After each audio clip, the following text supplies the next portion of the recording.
Good morning and welcome to a beautiful sunny Tuesday. I was looking at the extended forecast. It's going to be pretty moderate for the next several days. And again, as we talked about yesterday, I was in Oklahoma last week. Oh my God.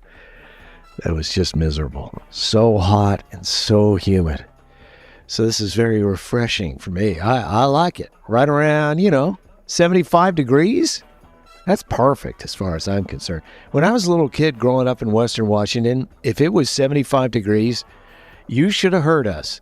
Mom, it's so hot. Can we run through the sprinkler? I mean, that was a hot day for us. So it's taken some getting used to over the years living in the Midwest during the summer. And for that matter, the winter.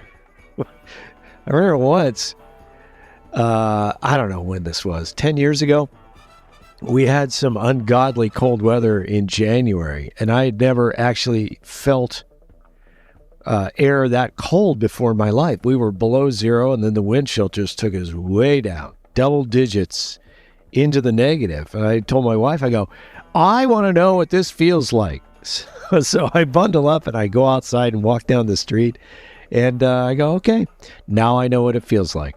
I'm going back in the house. Yep, that's me. I just gotta, is it really hot? Maybe I should touch it to see. I don't know. I want to experience what that's like. So I did. So now I know what it feels like when it's like 30 below wind chill. So good for me. I'm ready to live in the Yukon or, Alaska or something. Hey, let's jump in and do our topics because there is some place that I need to be this morning helping out a family member. So, I'm always on call and I got to get out there and give somebody a ride. So that's what I'm going to do. But first, we're going to do this. We'll talk about the crew's Stephen Moreira and his Cape Verde side here in a moment. Well, that was exciting yesterday. If you're paying attention at all to the World Cup, that was a proud moment for our crew defender. We'll get to that here in just a few moments. First, though, tragic news out of California, where 8 were killed after an Air Force B-52 crashed at Edwards Air Base on Monday. An investigation is underway. The president started a war 3 feet from the soft serve station at his golf club and ended it with a gladiator fight on the White House lawn. The peace plan with Iran sort of coming out in dribs and drabs, and it really looks like a win for Iran. But we have yet to see the actual thing. The president said at the G7 summit in France on Monday that no American money was going to Iran, but that seems to contradict the words of even his own vice president. Regardless, it couldn't go on much longer. U.S. oil reserves at their lowest since 1983. California Governor Gavin Newsom and his wife apparently under federal investigation for something. Should be pointed out that Newsom has been a constant thorn in the president's side. Maybe he can apply for compensation for being prosecuted. Columbus police investigating a break-in at a trailer belonging to the Westgate Farmers Market. $3,000 in supplies missing. 5 teenagers banned from Zambezi Bay for fighting in the lazy river over the weekend. Come on, kids, it's a lazy river. Just relax. Then when it's your time to get out, get out.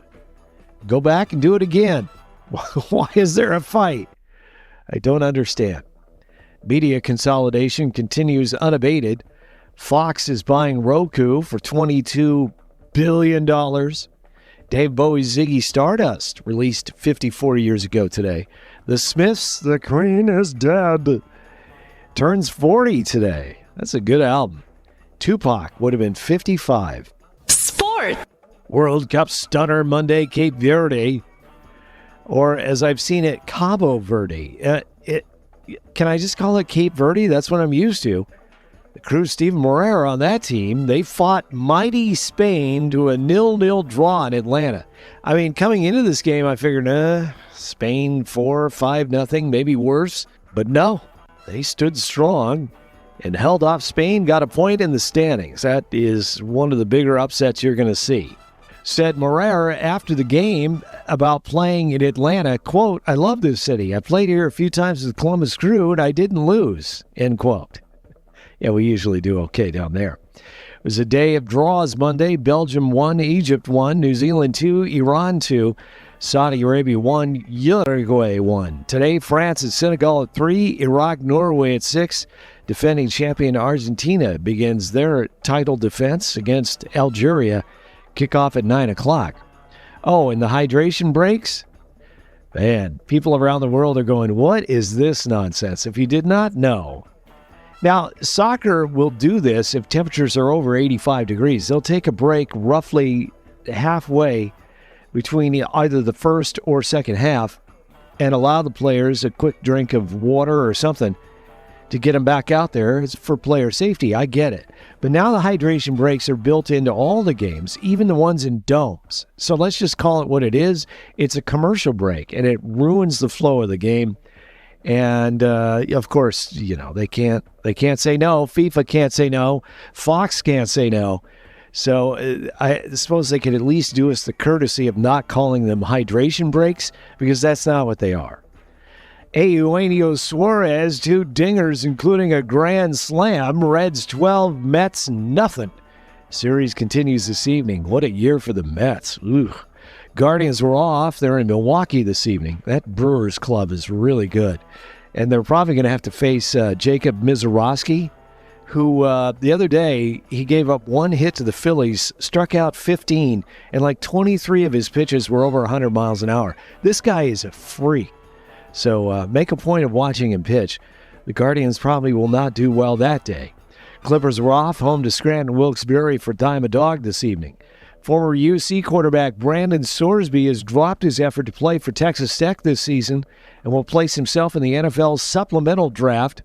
Sorsby was caught doing a massive amount of gambling during his college career at Indiana, UC, and Texas Tech, including in some cases betting on his own team.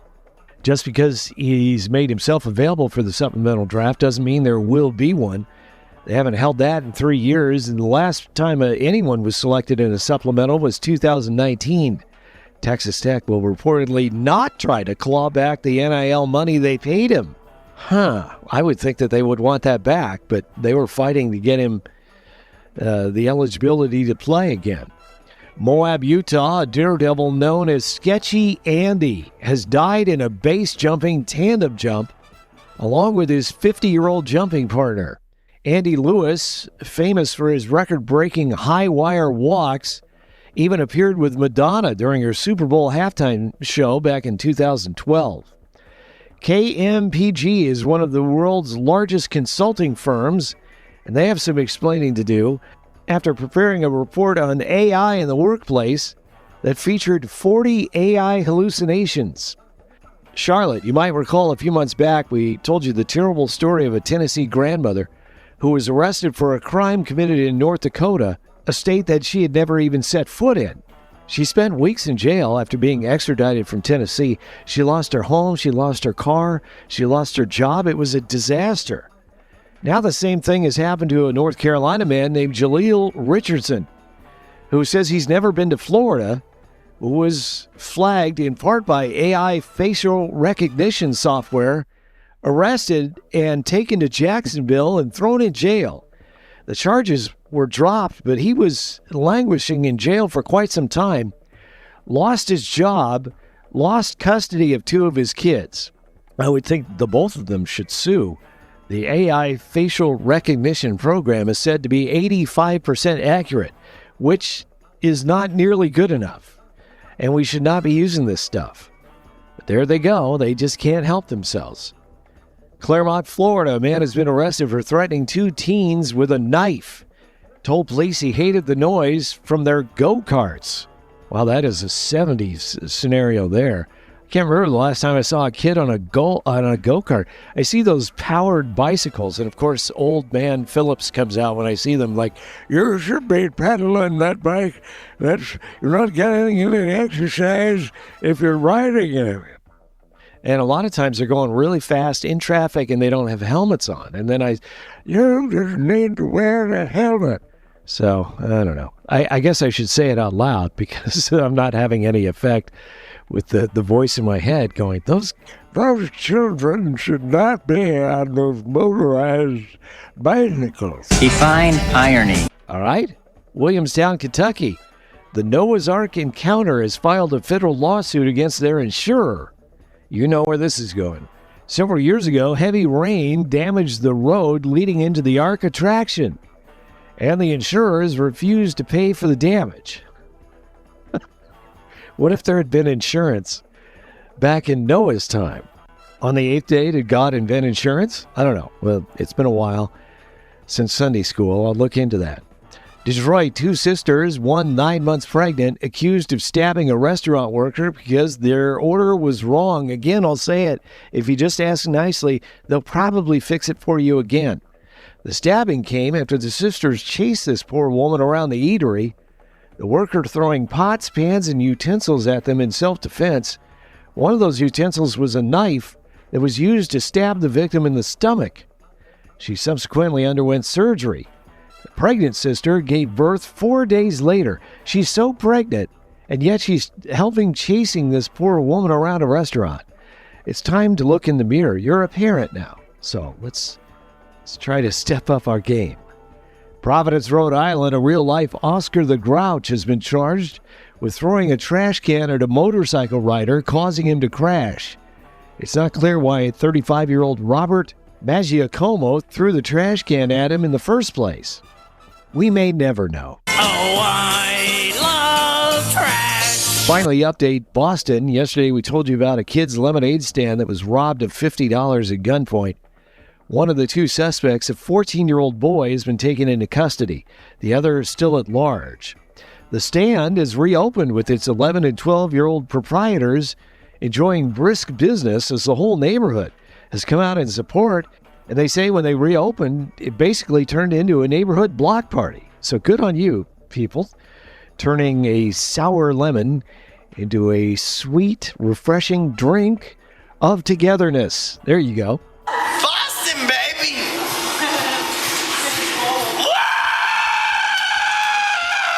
All right, and with that, I will take my leave for this Tuesday, except I must give you today's Lost Band.